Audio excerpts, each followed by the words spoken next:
My father's in jail for beating my mom. I saw my neighbor get shot on my block. He beat me, so we got sent to foster care. They jumped me on the way home from school. And then he pulled a knife.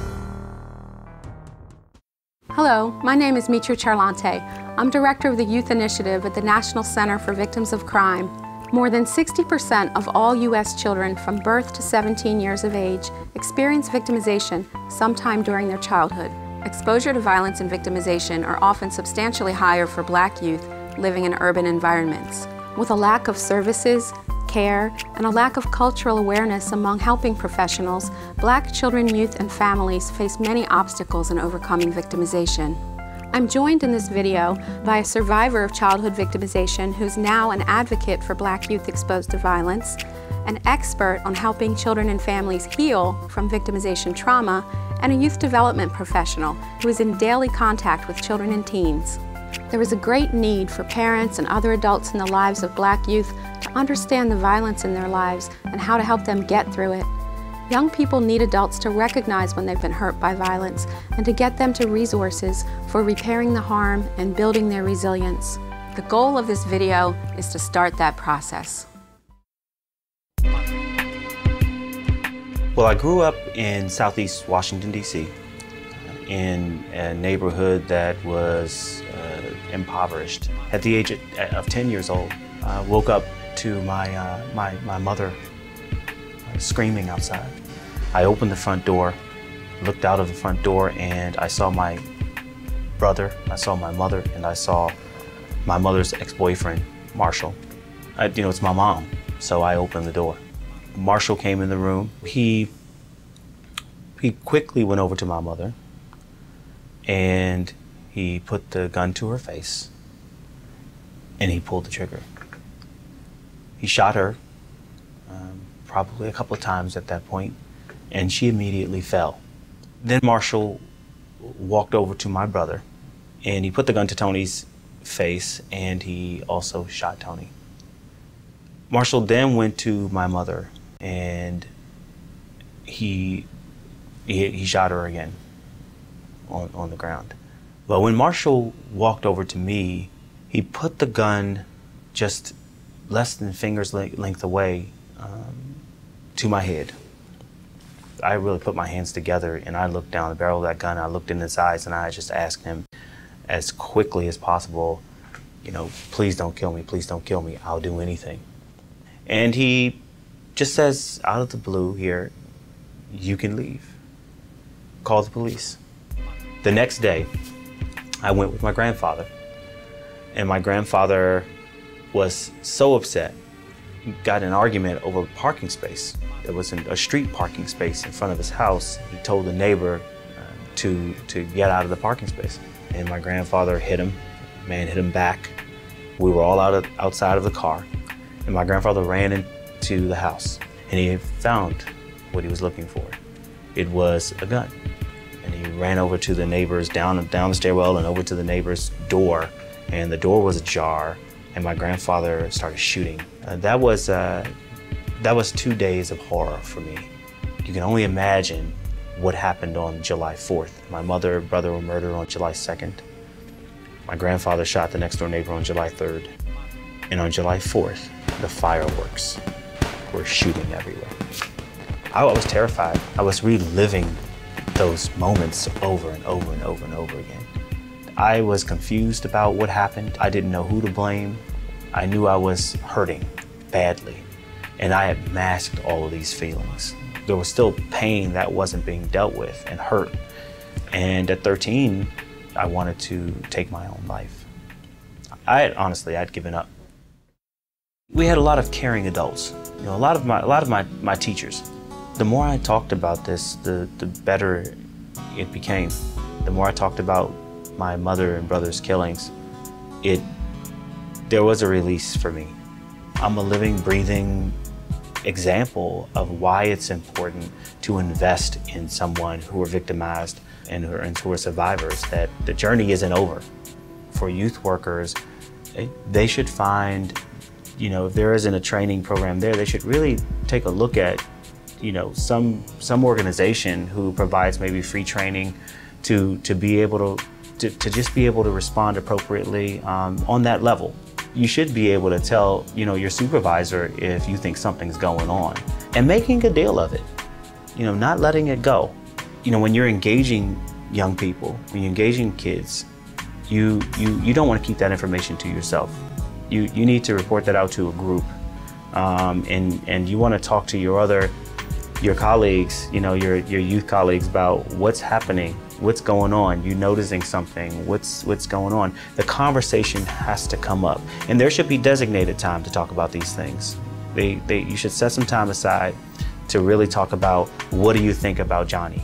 What do you think about Sarah? What do you think's happening? You know, because she's hitting everybody. You know, Billy is bullying today. What's happening?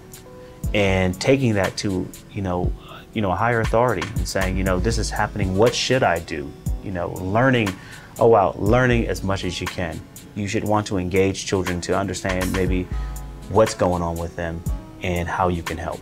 But there is help, and there is hope for children who have been victimized. You have a responsibility to get it past you to somebody else who can help in a way that you may not be able to, because you can't do it all. We know that violence and exposure to different types of trauma can have a lot of different effects on children and teens. It starts with changes in their brain, the function and structure of their brain. And then you think as the child grows older, their main job is to be in school, do well. So we start to see it affect their ability to perform well in school. We also see it across their behavior and emotion. We start seeing things like higher levels of anxiety, depression, things of that nature, which interferes with their ability to do their normal tasks as children and adolescents.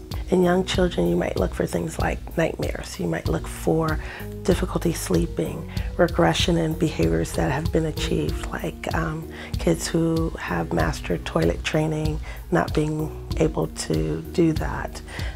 Things like thumb sucking and things of that nature. For older kids, you may see hanging around with questionable peers, not going to school, not following through, seeming very isolating, maybe just being in their room or kind of not wanting to be around people. Even some sadness, depression, some anger. Children who've been victimized need what all children need, which is love and support.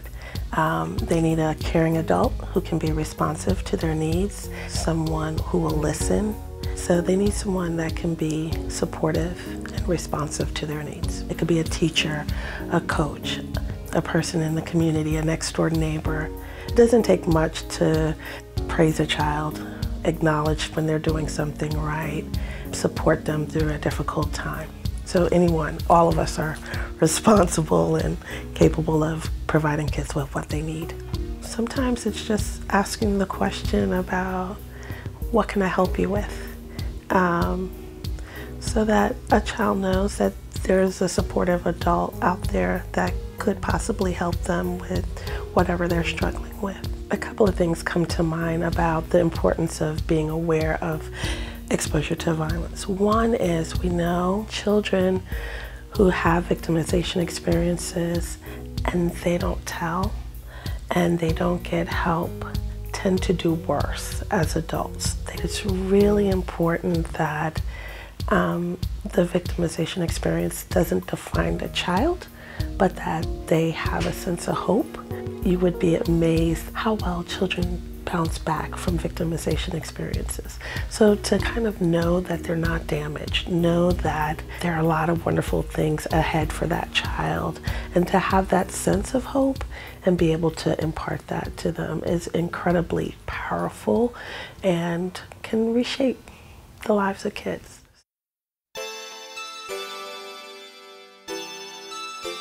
Majority of the kids that I work with at the Boys and Girls Club are ages from 5 to 18.